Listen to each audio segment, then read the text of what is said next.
Boa noite, né? Já é boa noite. Eu estou hoje aqui substituindo a doutora Luciana, a diretora da ESA, recebendo aqui o nosso convidadíssimo, o doutor João Jorge, nosso presidente da Comissão da Diversidade da UAB, meu amigo, parceiro das nossas comissões irmãs. Foi de última hora, mas eu aceitei com muita alegria fazer essa mediação para a gente debater, né, que agora, dia 28 de junho, é o Dia Mundial do Orgulho LGBTI, né? E tu vais estar, né, João Jorge, falando sobre toda essa temática, sobre as principais alterações, sobre os acontecimentos agora, né, para toda a comunidade LGBTI, agora nesse momento da pandemia. Então, a palavra é sua, toda sua. Então, obrigado, boa tarde. É um prazer estar mais uma vez, né, com a colega, parceira, amiga de longas datas, né, de muitas lutas, doutora Juliana Fonteles, presidente da Comissão de Direitos Humanos. E agradecer, né, o convite da ESA, da Escola Superior da Advocacia, de poder estar falando um pouco sobre diversidade sexual e também sobre o direito, né, LGBTI, bem como as demandas atuais, né, para os advogados, principalmente os advogados que estão iniciando a carreira, né, ou que já atuam há algum tempo, mas que possuem alguma dificuldade, têm dúvidas ainda. Então, eu peço logo a tua ajuda, né, para poder ir verificando, né, as perguntas, para poder ir me passando. A gente sabe que o tempo é curto, são 50 minutos, a 60 minutos o Instagram ele corta, mas eu vou tentar explanar um pouco, até porque nós estamos na semana, né, o mês como um todo, o mês do orgulho LGBTI, mas principalmente a semana do orgulho LGBTI, e fazendo uma série de lives. Depois dessa, já vamos ter outra. Estávamos em uma reunião online agora há pouco com o presidente Alberto, né, Juliana? Então, temos muitas coisas para falar. Então, para quem não me conhece, né, o meu nome é João Jorge, eu sou psicólogo e advogado, atuo já há 12 anos e também sou especialista em Direitos Humanos e Diversidade pela UFPA e estou, né, nessa gestão como presidente da Comissão de Diversidade Sexual e População LGBTI e também como membro da Comissão Nacional de Diversidade Sexual e Gênero da OAB, sendo o único representante, né, da região norte nesse debate. Já vinha de uma vice-presidência, né, na gestão anterior, que também ainda era do Alberto, e sempre atuei, né, no sistema. Já fui presidente também da Comissão de Direitos Humanos em Altamira, então já tenho aí um pouco, apesar de ter apenas 19 anos... E é membro da comissão, e você também é advogado, membro da Comissão de Direitos Humanos, né? Isso, sempre fui membro da Comissão de Sempre Direitos Humanos, foi. uma comissão permanente, né, da OAB, e nessa gestão também, junto com a Juliana, já fizemos várias coisas juntos, né, na Comissão de Direitos Humanos também. Mas na Comissão da Diversidade, né, como a gente está nesse mês, eu vou tentar fazer um retrospecto, né, rápido, para as pessoas que nos assistem, né? Fazer, depois dessa apresentação, um pouco do histórico. Porque para quem realmente não atua, para quem não milita na área, tem alguma dificuldade de poder compreender da onde vem. Então, assim, primeira coisa é entender que a homossexualidade ela existe desde que o mundo é mundo, né? Vários estudos já apontam isso, né, na nossa história. Mas enquanto organização, enquanto movimento social, nós temos aí pelo menos 51 anos, né? Que começou justamente com essa busca da população LGBTI por mais dignidade, né, nos seus direitos, na sua atuação, no mercado de trabalho, na luta contra a violência policial. João, só um parêntese. Nosso presidente é multi, o presidente Alberto Campos já está aqui com a gente. Ele também já entrou. Ótimo. Já estamos aqui. E também queria mandar, além de um abraço para ele sempre, mandar para a dona Laura também, que é nossa colaboradora da UAB, que acompanha muitas lives nossas, doutora Gabriele, vice-presidente da Comissão da Mulher Advogada, todos que já estão aqui com a gente. Então, temos aí realmente pelo menos 51 anos, né, nessa luta contra o preconceito, contra a discriminação, contra a violência policial que acontecia. Historicamente, eu vou dar alguns referenciais que as pessoas podem procurar, principalmente nesses tempos de pandemia, que a gente está mais em casa, né? Tem alguns documentários na Netflix que falam sobre a revolta de Stonewall, sobre a vida e luta da Marsha P. Johnson, né? Então, que vocês podem acompanhar um pouco mais de como se iniciou e que justamente começou, né, lá em Stonewall, que hoje se efetiva com o que a gente chama das paradas do orgulho LGBT, que geralmente começam agora em junho. A gente sabe que por conta da pandemia essas paradas da diversidade elas estão aí suspensas até para poder cumprir, né, as medidas de distanciamento e de isolamento social, mas tem algumas atividades acontecendo online, inclusive a nossa, né, as nossas atividades enquanto comissão, elas não deixaram de acontecer mesmo durante essa pandemia. E aí, mais recentemente, né, eu vou me deter mais a essa década de 90 e os anos 2000, que foram realmente onde as principais conquistas elas aconteceram no Brasil e no mundo. Então, eu poderia citar o 17 de maio, que é o mês, né, do enfrentamento à LGBTfobia. E por que o 17 de maio e o mês de maio é tão importante? Porque foi justamente em 17 de maio de 1990 que o CID, né, a homossexualidade, deixou de compor o Código Internacional de Doenças, também conhecido como CID. Algo que nunca foi doença, mas que infelizmente até essa época era, e que foi um marco, né, no mundo. É uma data internacional de enfrentamento à LGBTfobia, buscando sempre por mais dignidade, por representatividade, por reconhecimento. E a outra data é justamente, você falou muito bem, né, o 28 de junho, que justamente celebra, né, esses 51 anos de Stonewall. Ano passado nós tivemos os 50 anos, tivemos uma atividade, inclusive um cine debate na OAB. Esse ano estaríamos fazendo com certeza alguma coisa, né? Porque no nosso caso, além de Stonewall, é um ano da criminalização da homotransfobia, né? A partir da última decisão do STF. Então, que inclusive nós fizemos um evento juntos, né? Também com o advogado que defendeu a tese lá no STF. Lembra que nós fizemos na ordem? Sim, com o doutor Paulo Iotti, ele participou. Inclusive, ele ia também participar de uma das nossas atividades, né, de uma das nossas lives, mas ele está ainda sem agenda, ele está esperando confirmar a agenda para a gente poder também fazer esse debate com ele, que é muito importante, até para a gente poder ter um panorama do que a gente está vendo pelo Brasil, né, a partir dessa criminalização. Realmente deu certo? É uma lei que está sendo cumprida? As pessoas estão denunciando, estão sendo responsabilizadas?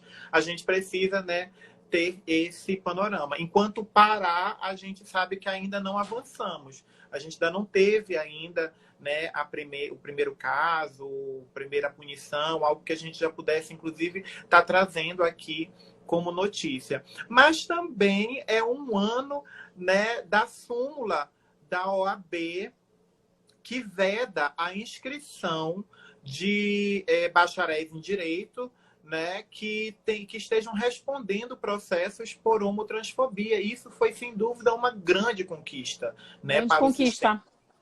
Porque, e João, só dá um oi aqui para a doutora Luciana, que eu estou substituindo ela, diretora da ESA. Ela entrou aqui. Ela está mandando um abração para ela.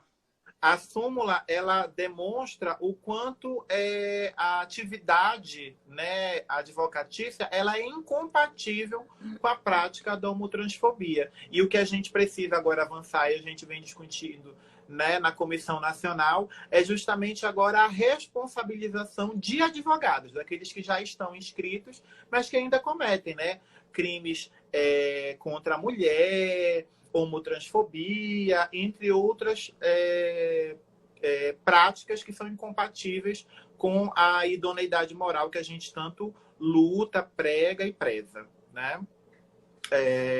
Trazendo rapidamente, né, a natureza jurídica para aqueles que nos acompanham, a natureza jurídica do direito LGBTI, ela é toda jurisprudencial. né? Nós temos aí resoluções, portarias, temos também alguns decretos e algumas leis estaduais, mas do ponto de vista nacional, nós não temos ainda uma legislação. Nós temos apenas realmente as decisões do STF ou ainda as equiparações. Então, toda a natureza jurídica ela vem dessas decisões. E que no momento que a gente vive, né, Juliana, a gente sempre fala muito isso, desse momento político, essas fragilidades que colocam sempre em questão a permanente luta, que é diária, e a vigilância. Por quê? Porque quando a gente tem um governo que ele é declaradamente, abertamente contrário a essas lutas, a essas conquistas e a essas pautas, a gente tem realmente algum receio em relação aos possíveis 3 ou até 4 ministros, né, do STF que venham a ser indicados, uma vez que essas decisões elas podem voltar a serem discutidas. Inclusive, eu sempre uso como referência o caso da prisão em segunda instância, né, que em um momento foi considerada, né, e em um outro momento, 2 anos depois, ela foi revista. Então, nada impede que, infelizmente, as conquistas da população LGBTI possam vir a ser revistas pelos próximos, por uma próxima corte, né, por essa troca de ministros. Mas, como eu falei, né, nos anos 90 nós tivemos aí alguns avanços contra o preconceito, contra a discriminação, mas realmente foi nos anos 2000 que as coisas realmente tomaram um corpo maior em termos de legislação ou em termos jurídicos, né? Por exemplo, 2011, no Brasil, foi a primeira decisão do STF que garantiu todos os direitos constitucionais, inclusive a união entre pessoas do mesmo sexo, né? Então, nas decisões, todos os ministros foram unânimes em dizer que a Constituição ela era para todos, que o princípio da não discriminação ele é válido, né? Ele é totalmente constitucional e compatível. E por que será que ainda naquele período existiam alguns direitos que eram negados à população LGBTI? Esse era o grande questionamento.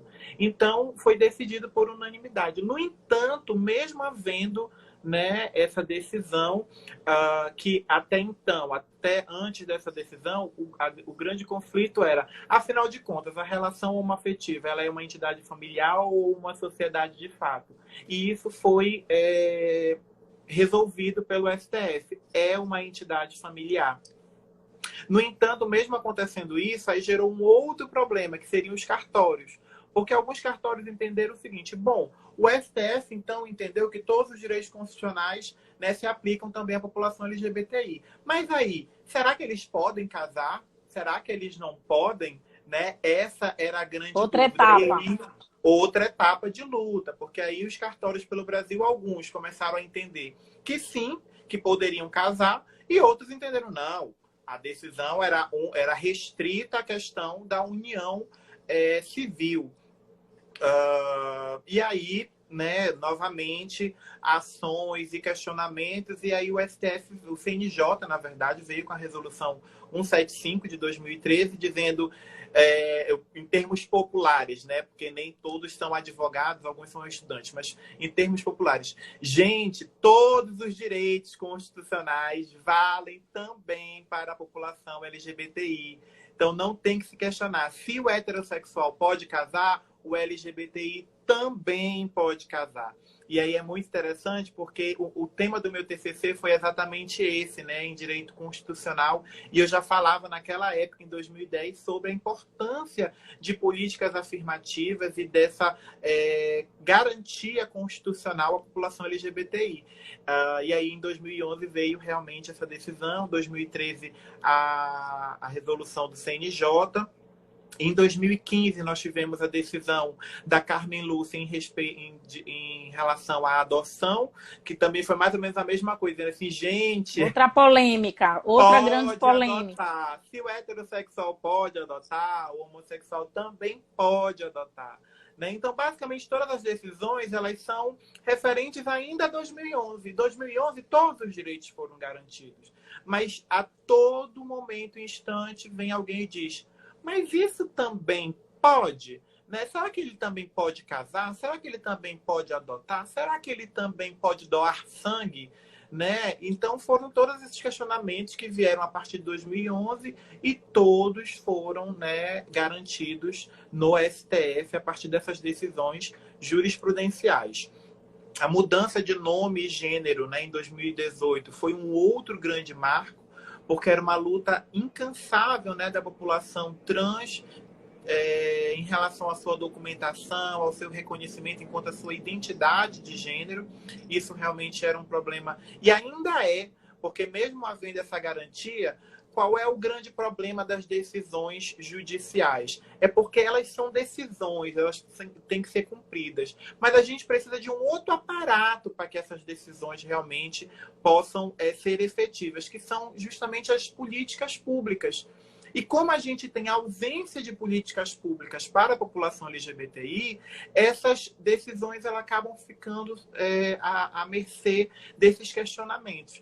Porque, na verdade, é a própria política pública que vai sedimentar na sociedade, né? O respeito a essas conquistas jurídicas, né?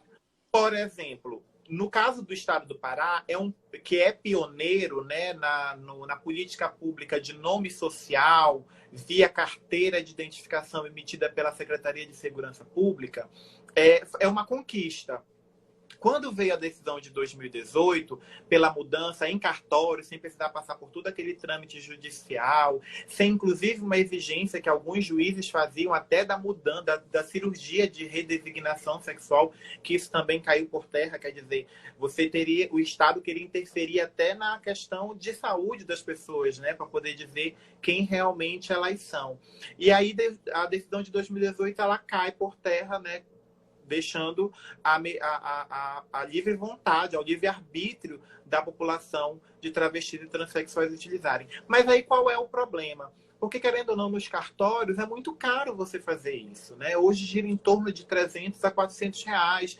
Tem uma série de exigências, de documentações. E que a nossa população, a gente sabe que 80% dela vive na informalidade, são grupos vulneráveis, tem vínculos familiares rompidos, tem uma série de dificuldades para ter, inclusive, condições, né, de se registrar, de mudar o seu registro. Então, a carteira de nome social, enquanto política pública, ainda é muito utilizada, né, aqui no estado do Pará, porque é muito mais simples, é gratuito.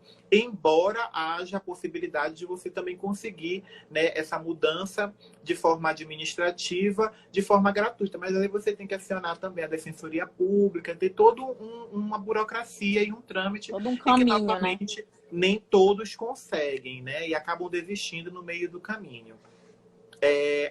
As duas decisões mais recentes, então, seriam realmente a criminalização.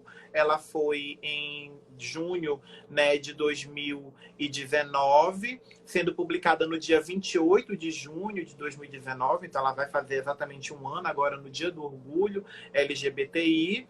E nós temos também a mais recente, que foi a doação de sangue, que era uma outra polêmica. E, João, deixa eu te fazer uma pergunta. Isso foi uma coincidência da aprovação da lei ter sido nessa data? De já ser a data? Estou te fazendo essa pergunta porque eu não sei. Ou foi uma coincidência ter caído ou não? Eu acho que foi até... eu acho que foi uma feliz coincidência, mas eu acredito também que o STF, eles são estudiosos, é óbvio que eles se debruçam, né, na matéria, na história da população LGBTI, não deve ter sido à toa a escolha do dia 28 para a publicação da decisão. Mas a votação ela foi antes, se eu não me engano, ela terminou no dia, ela começou no dia 5, se eu não me engano, e terminou no dia 12 ou dia 13 de junho. Mas a publicação realmente da criminalização ela só aconteceu no dia 28. E aí uma feliz data, né? Sem dúvida, tem tudo a ver com mais um motivo para se comemorar e se ter orgulho. Né? Mas, no entanto, veja bem, essa decisão ela é importante, sem dúvida, mas veja, pela ausência do nosso legislativo. Porque o judiciário ele não legislou, mas ele equiparou a uma lei já existente, que é a 7716 de 89, que criminaliza o racismo.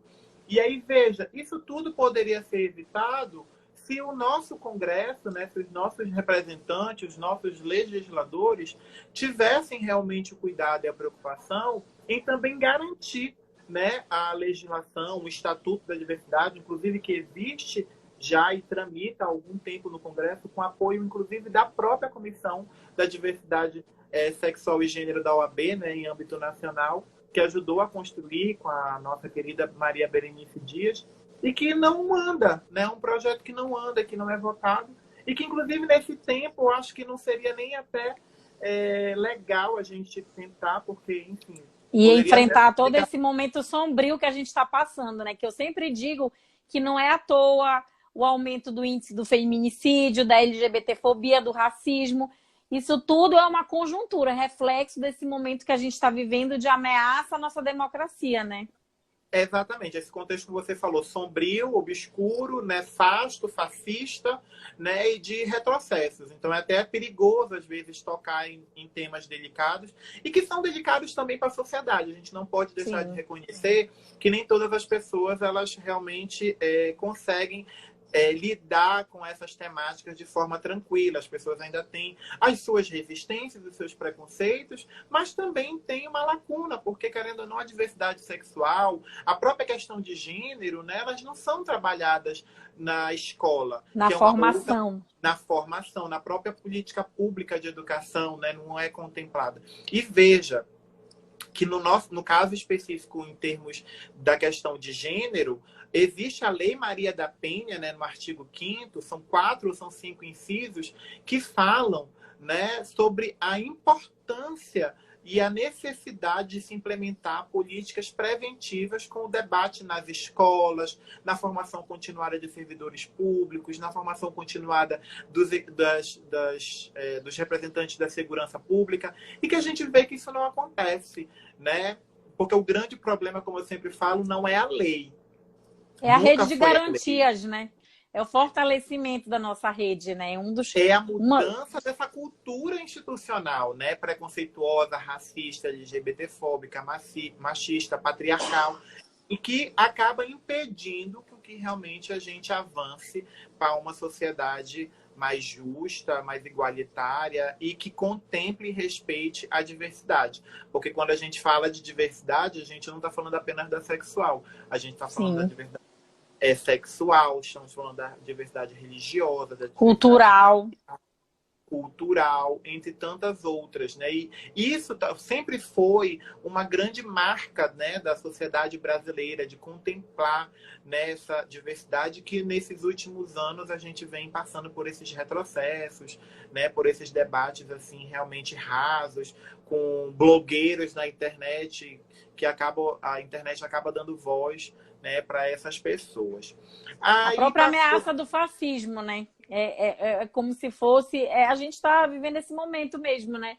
De crise da democracia. E aí eu sempre faço a fala de que os grupos vulneráveis, né? Que são os negros, as mulheres, os índios, a comunidade LGBT, são os que mais estão sofrendo. A população carcerária também, né? Todos esses grupos. E veja que em todos esses grupos existe a população LGBTI.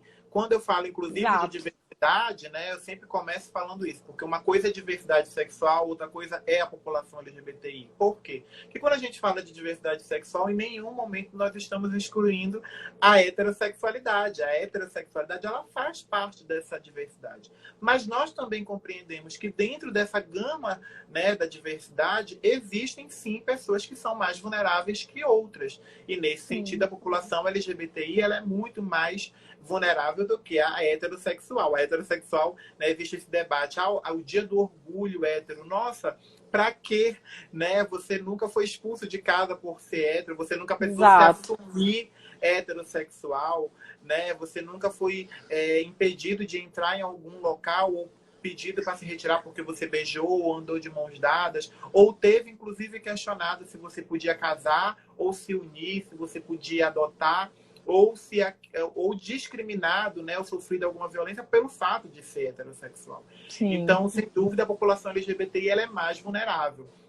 Sim. E mesmo dentro da população LGBTI, existem pessoas que são mais vulneráveis ainda. Né? Quando a gente fala, né, o termo bicha preta, pobre, periférica, ela é muito mais vulnerável do que a gay, branca, formada com nível superior, de classe média ou rica.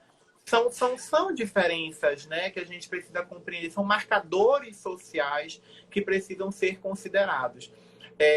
Tu falaste ainda agora que a gente vive ataques, né, à nossa democracia, e eu sempre falo que a nossa democracia, né, a gente fala de Estado democrático de direito. Eu sempre falo assim, primeiro que de direito eu não sei se ainda somos, né, porque a todo tempo o que a gente achava que existia até uma segurança jurídica já não existe mais. Quando a gente fala democrático, como é que eu posso falar de um Estado democrático quando realmente nós vemos, inclusive, pessoas do mais alto escalão, né, dos governos não compreenderem ou não aceitarem ou até odiarem o termo população, né, população indígena, população Exato, LGBTI, que deveriam ser os né? primeiros, né, a respeitar, porque Deveriam ser os primeiros. estão coordenando a nação, né? Deveriam dar o exemplo do respeito aos povos, né, à diversidade.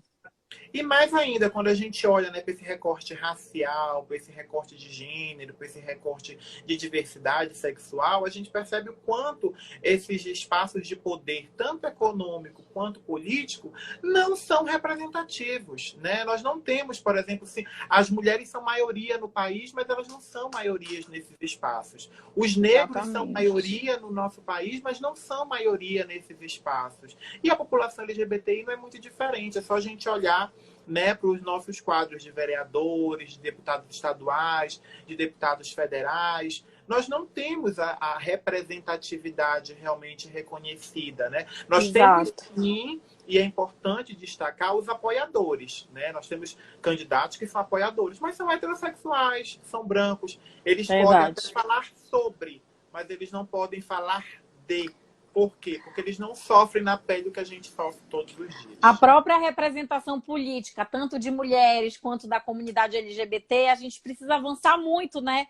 A gente vê que a maior, por exemplo, as candidaturas das mulheres, elas são sempre para suprir aquela cota, né, do partido. Então, precisa se avançar muito, assim como para a comunidade LGBTI também, para que tenha seus representantes, né? Porque, assim, hoje, todos os grupos sociais têm suas bancadas, né? Então, a população precisa também ter seus representantes, né? Para levar o diálogo, para levar o debate, né? Porque, como tu falaste ainda agora, que, assim, a gente precisa ter muita paciência com a sociedade, né? A gente não pode sair brigando com as pessoas, né? A gente tem que dialogar, a gente tem que conversar. É pelo diálogo que a gente vai conseguir amadurecer, né? E mais ainda, né, como você falou, é necessário que haja cota. Na verdade, se nós vivêssemos realmente em uma democracia, não seria necessário a cota. Seria algo compreensível que, se nós temos uma sociedade que é formada por maioria de mulheres, nós não tínhamos que falar em cota de 30%, nós tínhamos que falar no mínimo em 50%. Verdade. Né? E com a população LGBTI, com a população negra, não seria diferente, até porque o próprio censo do IBGE ele mostra o quanto as famílias LGBTI elas cresceram, né, nos 3 últimos anos no Brasil, sim, diferentemente, inclusive, das famílias heterossexuais. Então, a gente tem buscado, né, garantias para poder viver dignamente, simplesmente, né, exercer a nossa cidadania como todo e qualquer outro cidadão. No entanto, a gente foi acostumado, né, nesses anos anteriores, nessas décadas anteriores, a ver sempre a população LGBTI a um determinado local. Então, por exemplo, eu não estranho, eu João Jorge, né, outras pessoas, claro. Mas, João, bora só controlar o tempo. Vou pedir aqui para minha anja da guarda que está comigo. Só controlar o tempo. De acordo com o meu tempo, temos 30 minutos ainda. Tá. Então, quando faltar 10 minutos, tu me avisa, tá? Tá, bora. Não é estranho quando eu vejo uma travesti ou uma mulher trans nas esquinas, né? Ou um garoto bissexual fazendo programa. Para mim, aquele é o lugar dele.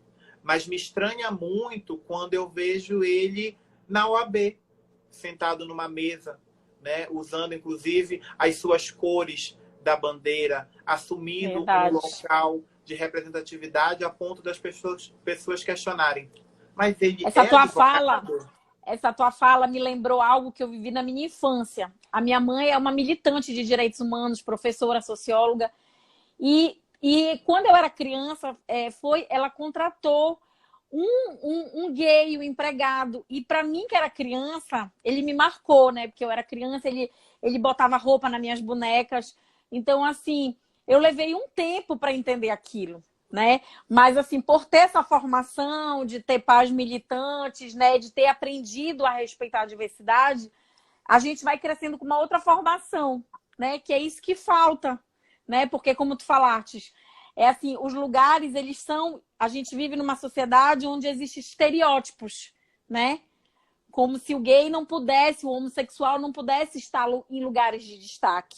Não Né? pudesse ser um professor, não pudesse ser um político, não pudesse ser um presidente, né? É sempre os locais que nos é colocado justamente...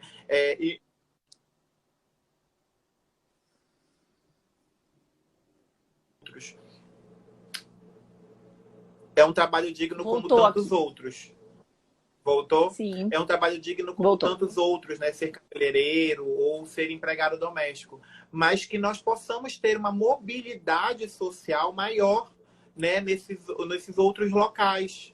Né? Que a gente possa também assumir outros espaços de poder político, de poder econômico. E principalmente de acessar, né, a universidade pública, conseguir garantir, né, a conclusão do ensino fundamental, do ensino médio. A gente sabe que isso dificulta, inclusive, muito a população LGBTI de conseguir espaços no mercado de trabalho por conta da qualificação, por conta desse ensino básico, que boa parte dessas pessoas, né, são vulneráveis, como eu falei, têm os vínculos familiares rompidos e acabam não concluindo seus estudos e automaticamente não conseguindo conquistar, né, espaços no mercado, né, de trabalho.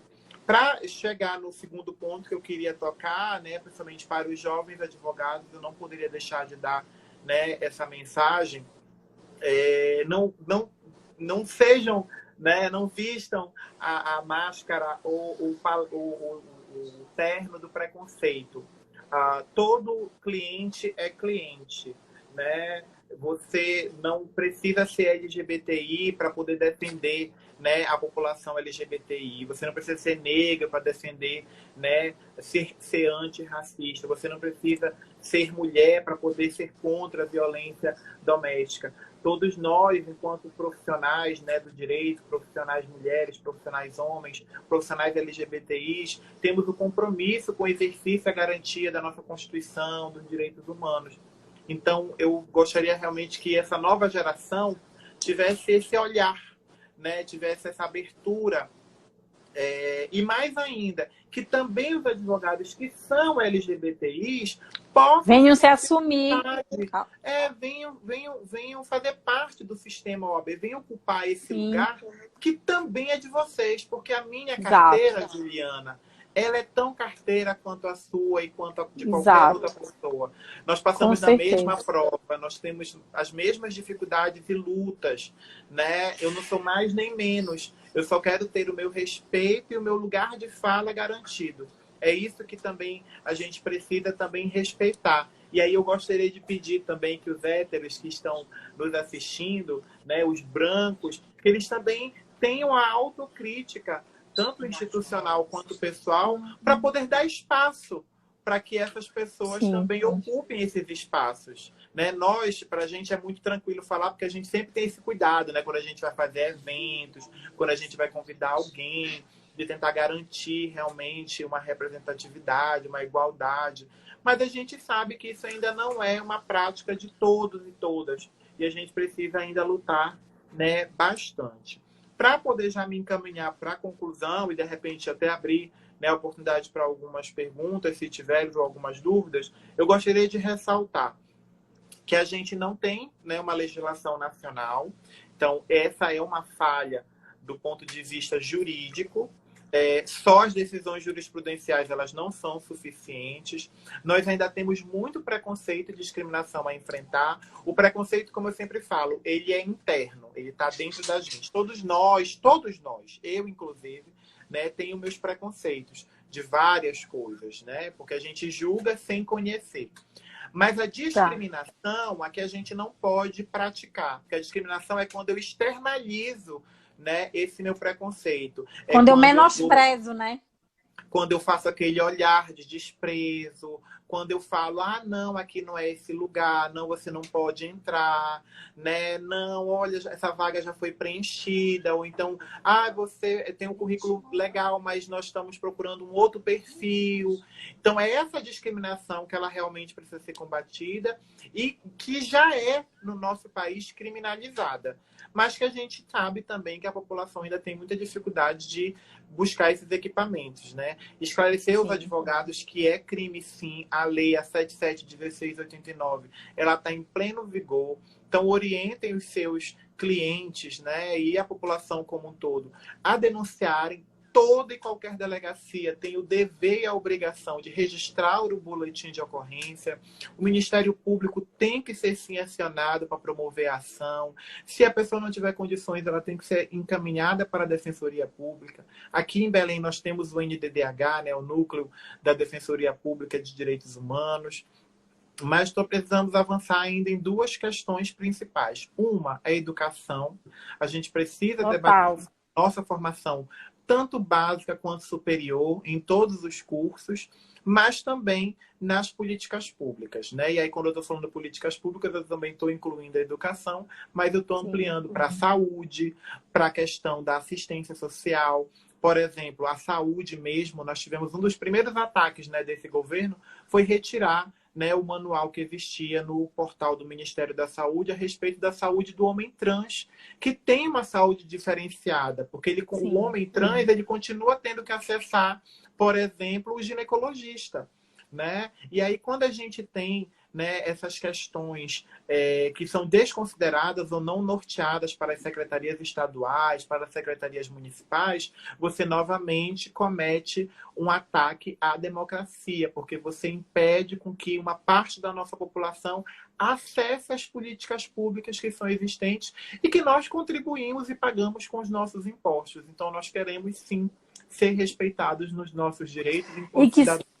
E que são direitos universais, né? São direitos humanos universais, são direitos né? humanos universais. E aí, sem dúvida, a importância, né, de se ressaltar a inclusão, né? Quanto mais inclusão, eu sempre falo assim, não tem problema nenhum se você falar LGBT, se você falar LGBTI, se você falar LGBTQIA+, né? Quanto mais letrinhas para mim é melhor. Eu não me preocupo tanto com as letras, eu me preocupo com você respeitar essas letras, né? Então, quanto mais inclusão, melhor. Mais cidadania, e quando eu falo cidadania, eu falo também do exercício do voto, que nós possamos, nessas eleições municipais, principalmente, votar em pessoas que sejam LGBTIs, mas também pessoas que sejam comprometidas de fato, na realidade, com a população LGBTI, com os grupos mais vulneráveis. Com a diversidade, né? Com a democracia. Com a né? Que é o que a gente precisa tanto, né, nesse momento. Sem dúvida. E, mais ainda, o respeito, né, tanto ao lugar de fala quanto à representatividade. Né? É sempre importante, por exemplo, a gente até fez uma live, né? Nossa primeira live, antes ainda da pandemia, a gente ainda ficou, né, pertinho, antes das medidas, né, mais drásticas, né, de lockdown e tudo mais. Eu e a Juliana fizemos isso. E a gente até discutiu muito isso, né? Sobre essa questão do lugar de fala. E eu sempre falei, a Juliana, ela pode falar sobre, ela só não pode falar de, porque ela não é LGBT. Mas ela pode se considerar uma apoiadora, ela é uma simpatizante. Uma militante, né? Uma militante da causa, sem problema nenhum. Mas sabendo que o lugar de fala dela não é esse. O lugar de fala dela é de apoiadora, né? O lugar de fala da população LGBTI é da população LGBTI. É quem sofre na pele a violência, a discriminação, o preconceito, a dificuldade ou obstáculo ao acessar algum equipamento. Se você não sofre nada disso, já se coloque fora. Mas não significa que você não pode defender. Claro. Eu vou defender, vou apoiar e vou estar do lado, né, das lutas e tudo mais. E eu torço para que realmente nós possamos ter, né, nesses próximos anos, mais igualdade na diversidade. Que esses tempos sombrios possam ser logo, possam passar, que o sol possa voltar. Eu creio muito, eu sempre falo muito na esperança, né? Porque eu acho muito triste, né? A gente está vivendo esse momento de intolerância, né? De violência. Eu falo sempre isso em todas as lives, que a gente precisa buscar o respeito, a solidariedade humana acima de tudo, porque somos diferentes, porém precisamos nos respeitar, né? E essa comunidade LGBTI merece todo o nosso respeito. Como é que a gente está de tempo aí? Quantos minutos? 2? 20? Ah, ainda tem bastante tempo, então bora lá. Olha, João, eu lembrei agora, rapidinho, eu queria pedir para tu falar sobre a Parada Solidária, né, que tu estás engajado junto com o movimento LGBT. Eu também fiz, inclusive, um vídeo de apoio, né, pela Comissão de Direitos Humanos, né, nesse momento da pandemia, né? Fala aí um pouco o que é a Parada Solidária. Então, a Parada Solidária é uma campanha de arrecadação, não apenas de alimentos, mas de todas as coisas que você puder doar, como, por exemplo, álcool em gel, máscaras, né? Até medicamentos mesmo, ou algum dinheiro, algum apoio para a população LGBTI que nesse momento de pandemia perdeu a sua renda. Nós temos boa parte, como eu falei, da população LGBTI trabalhando na informalidade ou ainda como trabalhadores do sexo. E que Quais são os locais que estão arrecadando? Porque as pessoas possam doar. Como a gente tem essas medidas, nós temos os números que estão disponíveis, né, na nossa comissão, na página da nossa comissão da diversidade sexual, e temos alguns representantes. Então, nós temos a comissão da diversidade, que sou eu, né, a nossa comissão como um todo, e que vocês podem acionar pelos nossos canais, tanto no Instagram quanto no Facebook.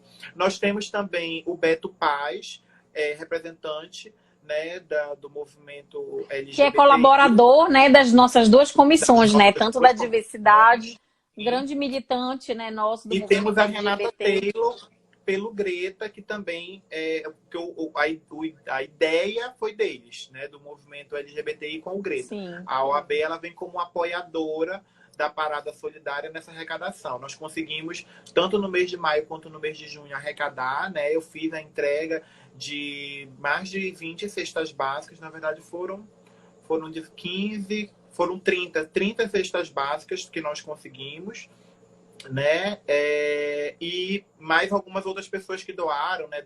Mandaram algum dinheiro. Eu aproveitei, fui comprei alguns membros da nossa comissão que também ajudaram. E aí a gente leva para eles lá na casa do Beto Paz e ele entra em contato porque ele tem o cadastro pessoal de cada pessoa. Nós temos em torno de 150 pessoas cadastradas com ele, aí ele vai, marca o horário para não ter aglomeração. Então, é até legal da gente estar divulgando isso. Por exemplo, as pessoas LGBTs que quiserem ser amparadas, né, por essa Parada Solidária, elas precisam se cadastrar, né? Sim.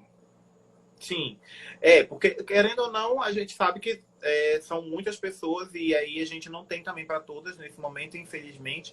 E aí é claro que o critério é aquele que seja mais vulnerável, né? Então, por exemplo, aquelas pessoas que estavam fazendo o tratamento de HIV e AIDS, elas teriam preferência sobre as outras pessoas. Aquelas pessoas que não têm, por exemplo, nenhum vínculo familiar, elas têm algum tipo de preferência. Então, o Beto ele já tem mais ou menos os critérios, né, que foram estabelecidos. E aí, claro, aquela outra pessoa ela vai também estar na fila e vai receber em algum momento. E aí, quanto mais doações, todo mundo recebe, né? Quanto menos, aí realmente vai ser priorizado aqueles mais vulneráveis. E aí que saudade, hein, João, das paradas. A gente que Pois participa, né? Eu adoro que a gente possa, assim, em breve, se esse momento ter passado, né? Eu sempre digo, como tu falaste, você não precisa ser LGBTI para ser um defensor, né? E eu me sinto uma militante, uma parceira do movimento. E é um momento, assim, que eu faço questão de participar, né? A gente está na rede de garantia de direitos. E assim, vira e mexe, eu te aciono, né, pela Comissão de Direitos Humanos, a gente trabalha junto nos casos, né, e o momento das paradas é um momento de confraternização, é um marco do movimento, né, e assim, que a gente possa em breve, né, voltar aí, poder se abraçar, estar junto, né, todos nós estamos sentindo falta. E mesmo durante calor a pandemia, humano. As nossas comissões, elas não pararam, ainda que, né, de modo virtual. Então, a gente continua participando das atividades online, continua dando orientações, inclusive recebendo membros. Foi muito legal, porque várias pessoas vieram, eu quero colaborar, eu quero ajudar, como é que eu faço para me inscrever? Isso foi muito bacana também, né? E, querendo ou não, a própria Parada Solidária, ela não deixa de ser uma atividade, né, nossa, que a gente compreende a importância e a necessidade para poder permitir um mínimo, né, nesse momento de pandemia, de dignidade para essas pessoas que estão passando por essa situação difícil. Sim. Voltou. Sim. Eu pensei que tinha cortado, não voltou. A nossa comissão ela tem essa atuação, né, já há 1 ano e meio. Então, como eu falei, temos o Instagram, é CDS-OABPA. Temos também a página no Facebook. Lá tem um pouco das atividades que a gente já fez. A gente trabalha muito na perspectiva pedagógica. Como você falou, a gente não quer aqui brigar, nem ofender, nem obrigar ninguém, né? Pelo contrário, a gente quer dialogar, sim, com todas as pessoas.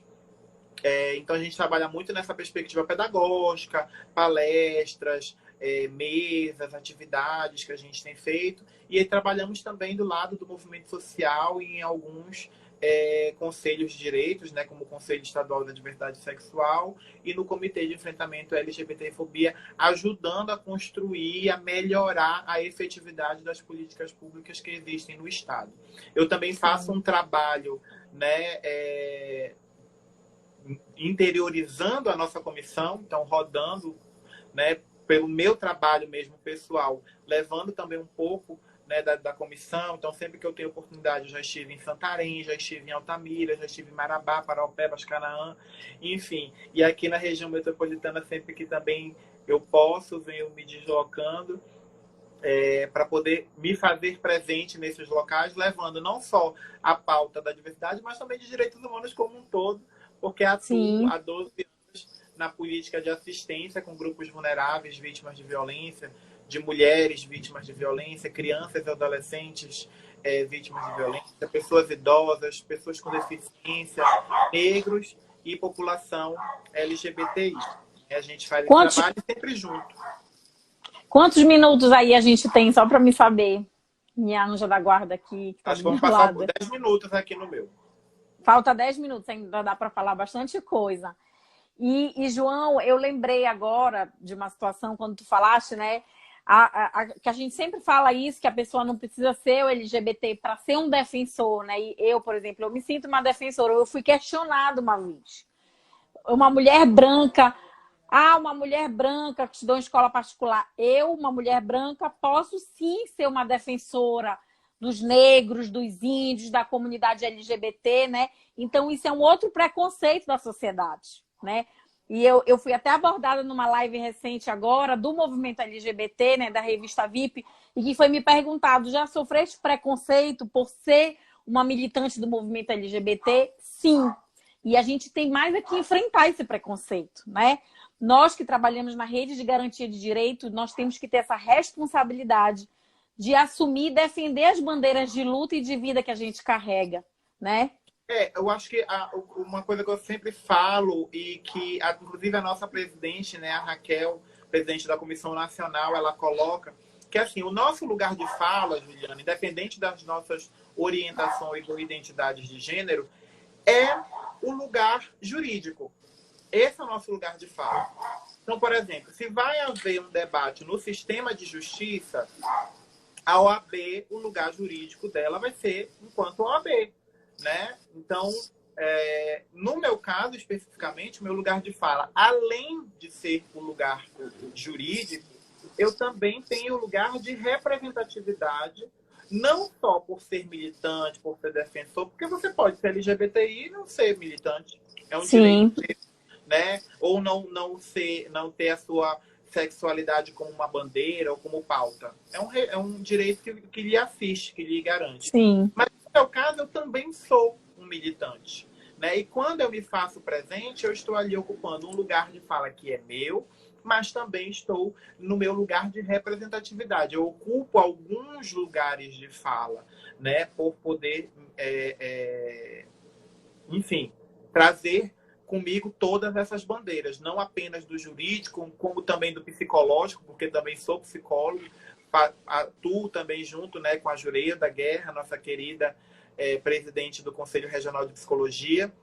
Fizemos, inclusive, uma atividade ano passado, né, no lançamento do livro, né, das identidades, pelo CFP. Estive lá eu e Isadora, que é de Macapá, faço parte, inclusive, do GT de diversidade sexual do Conselho Regional de Psicologia. Então, assim, eu tenho essa oportunidade. E você, quando você tiver, é sempre importante dizer só, o meu lugar de fala é o lugar jurídico, é o lugar de militante de direitos humanos, de militante dos grupos vulneráveis, né, de defensora dessas causas. Né? Em algum momento, como eu falei, quando a gente faz o nosso juramento, a gente assume o compromisso de defender os direitos humanos. Então, se nos é colocado esse desafio, que nós possamos assumir ele com bravura, com dignidade, com idoneidade, com conhecimento. O que me preocupa, e aí eu não estou falando da gente, né, de mim ou de você, Sim. O que me preocupa às vezes é quando existe a invisibilidade, né, dentro das instituições, quando, por exemplo, existem atividades que nós não somos convidados, né, a nos fazer presente. Então, isso realmente é grave, porque, novamente, exalta uma falha, né, nessa representatividade, uma falha nessa democracia. Então, esse é um problema, algo que a gente tem que ter sempre o cuidado. Mas também quando existem pessoas que vão para falar não da luta, ou da causa, ou de propor, mas vão falar de si. Né? Vão se engrandecer, vão falar do seu ego, das suas conquistas, porque você é isso, você é aquilo. Nós não estamos aqui para fazer, né, autopromoção nem propaganda. Pelo contrário, nós estamos aqui para fazer a autocrítica.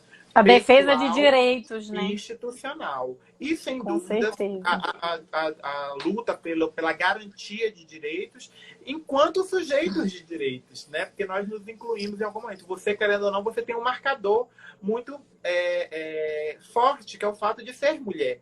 E a gente sabe que a mulher, ela, em todos os locais, ela sempre vai ser muito mais cobrada do que o homem. Se for o homem branco, é diferente. Quando é a mulher, ainda que seja branca ou negra, né, ela sofre a violência de gênero, ela já vem estampada. Eles sempre querem mais, parece que nunca é o suficiente o que você faz. Você sempre vai ser criticada de alguma forma. E quando isso avança para a diversidade sexual, é pior ainda, porque ainda tem, né, junto o preconceito, uma piadinha homofóbica, alguma coisa nesse sentido, como eu falei, de dizer que esse lugar não é seu. Né? Eu tenho uma frase que eu fiz aqui, eu até falei agora na primeira conferência da Jovem Advocacia, que foi assim: o mundo sempre nos informa que ele não é para nós. Então, desde quando nós nascemos, né, a sociedade como um todo vem dizendo, olha, esse lugar não é seu. Às vezes acontece na própria família, às vezes acontece na escola, às vezes acontece no mercado de trabalho, às vezes acontece no meio da rua, indo comprar um pão, né? Que esse lugar não é seu, né? Que você não pertence a esse lugar. Então, nós precisamos mudar isso e dar espaço para que possamos ter a real visibilidade. Caso contrário, nós continuaremos sempre à margem. E é isso que nós não podemos permitir. Nós, LGBTI, nós militantes, nós advogados, nós defensores de direitos humanos. Verdade. Quantos minutos ainda temos? Acho que a gente já pode começar a se despedir. Tem 4 minutos aqui no meu. Tá. Olha só, para mim foi uma grata surpresa hoje estar substituindo aqui a doutora Luciana, diretora da ESA, realizar essa live hoje contigo, João Jorge, que é meu amigo pessoal, meu parceiro de luta na defesa dos direitos humanos, nosso presidente da Comissão da Diversidade. A doutora Luciana estava num sufoco lá no escritório dela e eu corri, né? A gente estava junto numa reunião com o nosso presidente, né? Os presidentes da área social.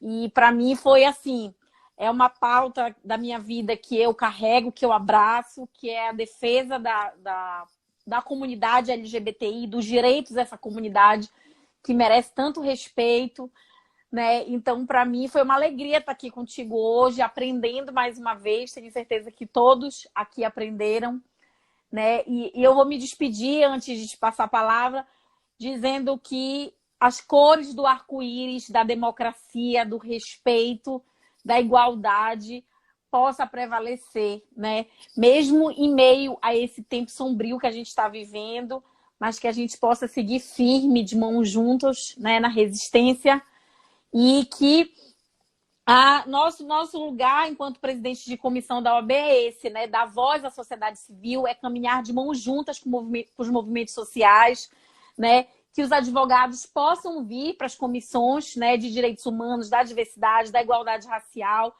Nós temos colaboradores nas diversas comissões, então venham, porque nós precisamos de muitas pernas e muitos corações, né, para toda essa luta aí que está na nossa frente. Verdade. Eu faço minhas suas palavras. Eu agradeço o convite da ESA, da Escola Superior da Advocacia. Espero que nós possamos tocar mais vezes nesse tema, porque ele não se encerra. Ele não começa agora, ele não se encerra agora. Né? A live vai ficar disponível, né? A Luciana falou, salvar para ficar no IGTV da ESA, para que todos possam acessar depois e, enfim, tirarem suas dúvidas. Eu coloco tanto o meu Instagram quanto o meu perfil pessoal à disposição para as pessoas que quiserem comentar alguma coisa, fazer suas perguntas. Tem também o Instagram da Comissão da Diversidade, que eu já falei aqui. Tem também a página da comissão. Nós estamos sempre lá colocando alguma informação, alguma, né, novidade, alguma questão, algum debate. E também de convidar, né, para todas as pessoas que queiram somar. Eu sempre falo que há espaço para todos e todas. É possível você ajudar de todas as formas, de contribuir de todas as formas, né? Às vezes, é como eu falo, às vezes compartilhar uma arte nossa, né, na sua rede social, você já vai estar ajudando bastante, porque ela pode estar chegando em alguém que precise, né, desse conhecimento, desse debate, dessa palavra, e que às vezes não consegue, né? Não tem, não sabe onde procurar. Então, ao compartilhar, ao curtir, ao divulgar o nosso trabalho, você já está militando, você já está ajudando a gente bastante. Não precisa você estar sempre ali do lado, né? Às vezes você não tem tempo, mas tem muitas formas que você pode também militar. Eu sempre falo, tem espaço para todos e todas, independentemente da sua orientação. Se você é hétero, se você é evangélico, se você é de matriz africana, se você é católico. A nossa diversidade, ela contempla, né, todos, todas e todes. E eu espero que realmente nós possamos, né, continuar nessa luta de mãos dadas, resistindo para poder existir. Né? Algumas pessoas, por exemplo, elas existem e resistem. Né? No nosso caso, da população LGBTI, nós precisamos primeiro resistir para depois existir. Para poder ser reconhecido como gente. Porque o grande problema nesse mundo, até hoje, é ser olhado realmente com dignidade, enquanto sujeito de direitos, enquanto uma pessoa, enquanto um ser humano, né? Que tem direitos aos direitos humanos. Eu acho que esse é o nosso grande desafio e que eu espero que essa live possa chegar ao coração, principalmente, de várias pessoas. Eu sei que existem muitas dúvidas, eu sempre deixo essa dica. Porque a gente, hoje não foi o debate não foi sobre isso, mas algumas pessoas têm dúvidas, por exemplo, sobre identidade de gênero, orientação sexual, expressão de gênero e sexo biológico. E aí eu sempre dou a dica: joga no Google a palavra boneco de gênero e você vai ver uma figurinha lá que é um biscoitinho, parece aquele do Shrek, né? E aí ele vai mostrar que identidade de gênero, né, tá aqui na cabeça, tem a ver como você se identifica, como você se vê, né? Orientação sexual, ela tá aqui no coração, ela tem a ver, né, com aquilo que você sente, com aquilo que você se sente atraído. E expressão de gênero é aquilo que está externamente, é como eu me visto, como eu me porto, como eu me relaciono, né, com as pessoas. E o meu sexo biológico é aquilo que está no meio das minhas pernas, né? Tem a ver com na minha genética. Então, são várias perspectivas que as pessoas atuam dessa forma e que a gente precisa respeitar, né, para poder vivermos e construirmos um país melhor, uma sociedade melhor, uma cultura de paz, mais igualitária, com mais diversidade, com